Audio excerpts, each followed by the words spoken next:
there. So today I want to talk to you a little bit about stinkin thinkin and how it affects your day-to-day life.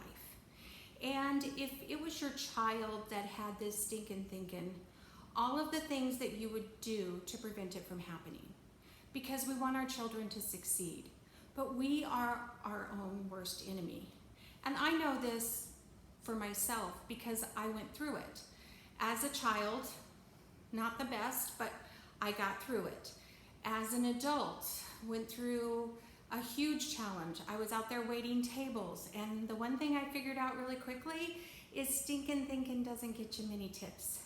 So you put on a face, you put on a smile, you get through the day, you're light and bright, and that energy brings the tips. So when you're working with clients, how long do you let a failure hold you down? And if you were your child and could talk to that inner child, how would you teach them to pump the brakes on that stinkin thinkin and to get back to where you're growing and you're successful? Because we're not successful. We don't come into this world successful. We come into this world with a whole lot of lessons to learn. And those lessons carry us throughout our entire life. And those agents that are out there that claim to have made, 6 figures in their first 3 months, trust me, those agents did a lot of growing up prior to becoming a real estate agent. And why do I believe that to be true? Is because if you think about it, we're always learning, we're always growing, we're always learning, we're always prospering, and we're always failing. But it's how we handle those failures and how long we allow ourselves to stay down in that funk that determines where our next success will come from. So that's what I want to talk to you about today. I'm not going to tell you to go read a self-help book that I read because it worked for me, because there's thousands out there.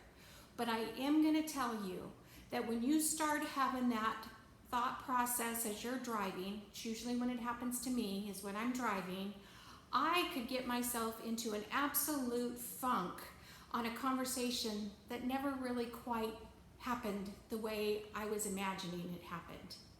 And it was my personal feelings and ego that got hurt.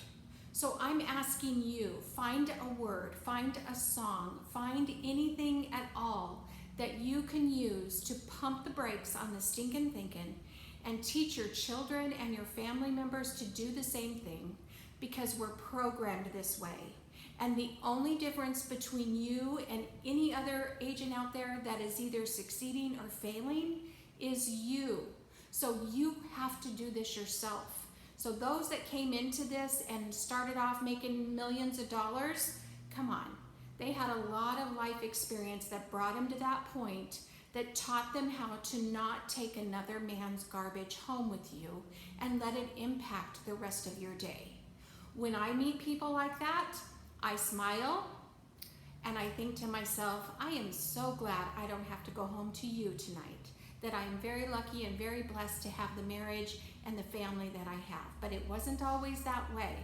But my mindset switch made the difference. And I encourage you to please get out there and do the same thing.